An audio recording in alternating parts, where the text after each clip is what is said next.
Hello दोस्तों, हम आपके लिए एक नई कहानी लेकर आए हैं। सिंदूर एक मिथ्या। यह उपन्यास पूरी तरह से काल्पनिक है। इस उपन्यास के पात्र के नाम या घटना अगर किसी से जुड़े हैं तो वह सिर्फ एक सहयोगी होगा। इस उपन्यास का किसी के वास्तविक जीवन से भी कोई लेना देना नहीं है। यह उपन्यास पाठकों के मनोरंजन के लिए लिखी गई है। कृपया इस नॉवेल को कॉपी ना करें। हाथों में मेहंदी, सुहागन की चूड़ियां, शादी का जोड़ा और सारे साज और श्रृंगार के साथ अदालत में पेश होना सभी के लिए एक कौतूहल का विषय थी। वह लड़की हर बार अपने नाम पुकारे जाने पर अदालत में चंद कुछ चीजों से भरा संदूक हाथ में लेकर अदालत में पेश होती है। पहली दफा तो उसे सिक्योरिटी ने बीच में ही रोक दिया कि कहीं कुछ विस्फोटक सामग्री तो इसमें नहीं। लेकिन उन विस्फोटक क्रोध भरी नजरों के तीक्ष्ण दृष्टि में सिक्योरिटी गार्ड को जैसे अंदर तक हिलाकर रख दिया हो। फिर भी उसने जब संदूक खोलकर दिखाया तब उस संदूक में सिंदूर की एक छोटी डिब्बी, एक मंगलसूत्र और पैरों की बिछिया, ये तीनों ही चीज थी। वह गार्ड बेचारा कुछ न बोल पाया, बस एक सुखी सी जान लेकर पीछे हट गया। और करता भी क्या, ये तो उसके लिए रोज का काम था। प्रतिदिन ना जाने कितनी ही अर्जियां अलग अलग प्रकार की सुनने और देखने को मिलती, जिनमें धोखा, फरेब, इश्क, इनायत, सब कुछ। कहीं किसी की बेवफाई की कहानी, तो कभी पत्नी को प्रताड़ित करने की, और कभी कभार तो नसीब से एकाध हाथ केस पति प्रताड़ना के भी देखने को मिल जाता है। लेकिन ये केस तो बड़ा ही अजीब था। इसमें कोई धोखा, कोई फरेब नहीं, किसी प्रकार की कोई प्रताड़ना नहीं। ये केस तो जैसे एक गुहार थी अपने प्यार को पाने की। वह संविधान के नियमों में रहकर उसके ही नियमों के खिलाफ लड़ रही थी। उसके तर्क उसके वकील से कहीं ज्यादा सार्थक थे। उसकी बातें अत्यंत सरल लेकिन एक जटिल फैसला लेने के लिए इशारा करती थी, जो इतना आसान नहीं था। उसने अनेकों सबूत पेश किए और ऐसा नहीं कि प्रतिवादी ने उसे स्वीकार नहीं किया। ऐसा पहली बार हो रहा था जब दोनों ही पक्ष एक बात पर राजी हो लेकिन फिर भी केस लड़ रहे। ऐसा लगता था जैसे वे दोनों मिलकर न्यायपालिका की परीक्षा ले रहे हैं। दोनों ने अनेकों दलीलें दी, वाद प्रतिवाद भी पेश किया, अनेकों शास्त्रों का सहारा लिया, कई फैसलों को भी आधार बनाया, लेकिन फिर भी निर्णय दे पाना इतना आसान नहीं था। हाँ, एक बात जरूर थी कि जितना आश्चर्य कोर्ट में पहले दिन लोगों को वंशिका के साज और श्रृंगार के साथ आने पर हुआ था, उससे भी बड़ा आश्चर्य पक्षकारों को इस बात पर हुआ जब अगली हियरिंग सुनवाई में हजारों की संख्या में दर्शन, पत्रकार और युवा पक्ष से लेकर बुजुर्ग तक की संख्या भारी भीड़ के साथ देखी गई। उस दिन वकीलों ने खुद अपनी अपनी दूसरी जगह सुनवाइयां कैंसिल कर पूरे सूट बूट के साथ अपने पूर्ण अधिकार का उपयोग करते हुए पहली दफा फ्रंट सीट पर बैठने का इस तरह लुत्फ उठाया जैसे वाकई बढ़िया असंभव सी जंग उन्होंने जीत ली हो। सही भी तो था। यदि उनको यह अधिकार प्राप्त नहीं होता तो वाकई आज उन्हें यहाँ खड़े होने के लिए भी जगह नहीं मिलती। ऐसी भीड़ किसी बड़े जुर्म की सजा पर या किसी राजनीतिक दल के किसी फैसले पर हार या जीत को लेकर ही देखी जा सकती थी। फिर आखिर ऐसा क्या था इस केस में? जैसे ही संतरी ने वंशिका और आलोक को पुकारा तो सबका ध्यान जैसे दरवाजे की ओर चला गया। वंशिका फिर वही शादी के जोड़े में उस छोटे संदूक के साथ उपस्थित हुई और आलोक अपने सादगी भरे कपड़ों में बिना किसी चिंता के निश्चित भाव से कोर्ट में आकर खड़ा हो गया। आलोक के चेहरे पर रत्ती भर भी चिंता के कोई भाव नहीं थे। उन्हें देखकर तो ऐसा लग रहा था जैसे वे अपने ऑफिस में किसी मीटिंग के सिलसिले में आए हो। बस अंतर इतना था कि आज उसकी सेक्रेटरी वंशिका, जो कंपनी में अपना मालिकाना हक भी रखती हो, और सही शब्दों में कहा जाए तो वह इस शहर की बड़ी बड़ी कंपनियों की लिस्ट में 75% शेयर होल्डर होने के साथ ही साथ उसे कंपनी की कानूनन तौर पर मालकिन होने के बावजूद भी बतौर सेक्रेटरी काम करती है।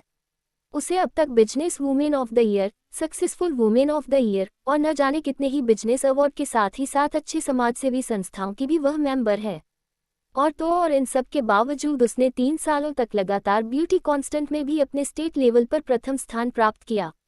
इसके पश्चात ये कहकर प्रतियोगिता में भाग लेना बंद कर दिया कि दूसरों को भी मौका मिलना चाहिए। इतनी कमाल की सुंदरता और उस पर शादी का जोड़ा, केस क्या कुछ नहीं। सिर्फ एक अर्जी लगाई गई थी कि उसे अपनी ही पति के पत्नी होने का अधिकार प्राप्त हो, वह भी कानूनन तौर पर। वह चाहती थी कि न्यायालय अपने समक्ष आलोक को उसका पति स्वीकार करते हुए उसे आदेशित करे कि वह न्यायालय के सामने वे उसकी मांग में सिंदूर भरकर गले में मंगलसूत्र पहनाएं और उसे बिछिया पहनने का सौभाग्य प्रदान करें। परंतु अब तक सबके लिए ये समझना असंभव था कि यदि वह आलोक कुमार से यह अधिकार क्यों चाहती है, क्योंकि हर चिर परिचित व्यक्ति तो पूर्व से ही उसे मिसेज आलोक के नाम से जानते थे। हर पार्टी की साज और सजावट, शान ए शौकत के नियंत्रण कार्ड पर वर्षों से मिस्टर एंड मिसेज आलोक लिखकर कार्ड वंशिका को दिया जाता था। बतौर मेहमान सारे शहर के सामने आलोक और वंशिका का एक साथ बेखौफ होकर बाहों में बाहें डाल हर शादी विवाह या अन्य कार्यक्रमों में शामिल भी होते। और तो और मिसेज वंशिका ने अपने कितने ही इंटरव्यू में अपने पति की सपोर्ट की बात कही। तब फिर आज क्यों एक पत्नी अपने पति से न्यायालय के समक्ष यह अधिकार मांग रही है? यदि यह केस सही है तो फिर आखिर किस अधिकार से उन दोनों ने ही आज तक पूरे शहर के सामने एक दूसरे का परिचय क्या सोच समझकर पति पत्नी के रूप में दिया? आज हर अखबार का पन्ना उनकी सुर्ख कहानियां और किस्सों से भरा पड़ा था। कुछ दबी आवाज में प्रख्यात होने का साधन तो कुछ इसे अमीरों के छोचले कहकर पुकारते थे, तो वहीं कुछ लोग इसे कानूनी दांव पेंच या कुछ और उद्देश्य से लड़े जाने वाला केस समझ रहे थे। इसलिए सबकी निगाहें आज वंशिका और आलोक के फैसले पर टिकी थी।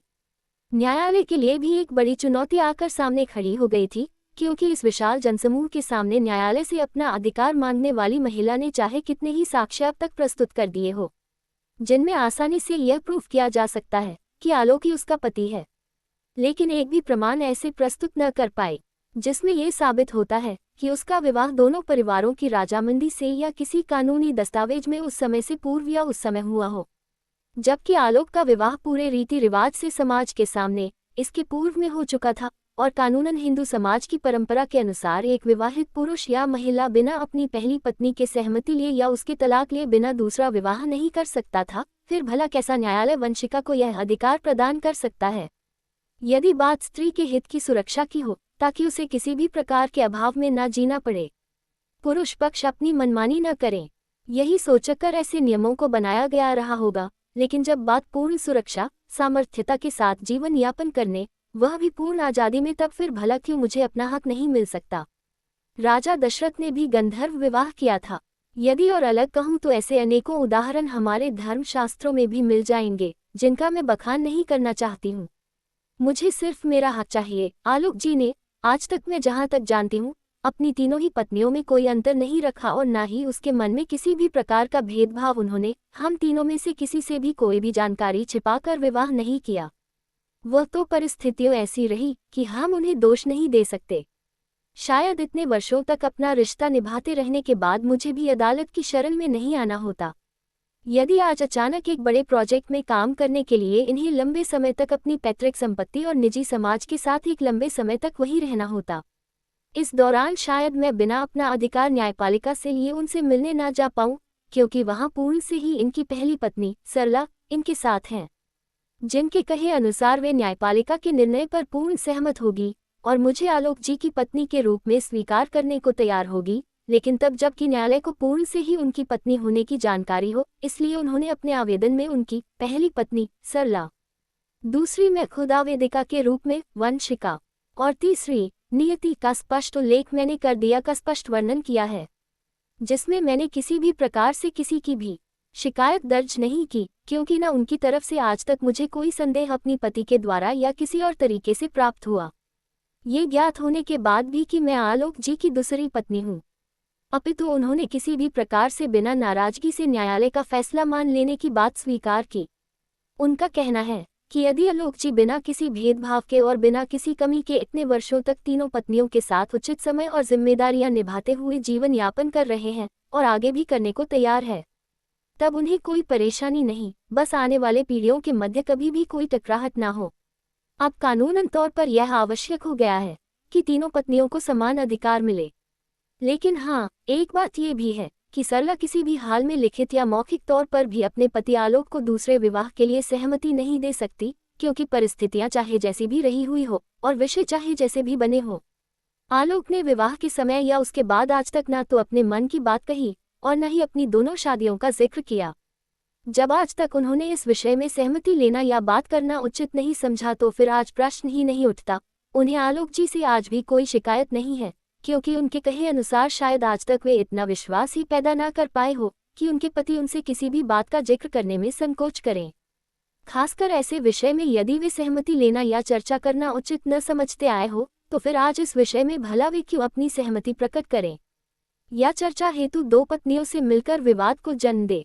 उन्होंने यहाँ तक कहा है कि जब पति रूप में कोई लड़की अपना सब कुछ त्याग कर विवाह हेतु प्रस्तुत होती है, तब वह इतना तो अधिकार रखती ही है कि उसके पति के मन मस्तिष्क पर सिर्फ उसी का पूर्ण अधिकार हो। कहानी अभी जारी है। इसका अगला भाग जल्द ही अपलोड करेंगे। जब तक आप कहानी के साथ बने रहे, धन्यवाद।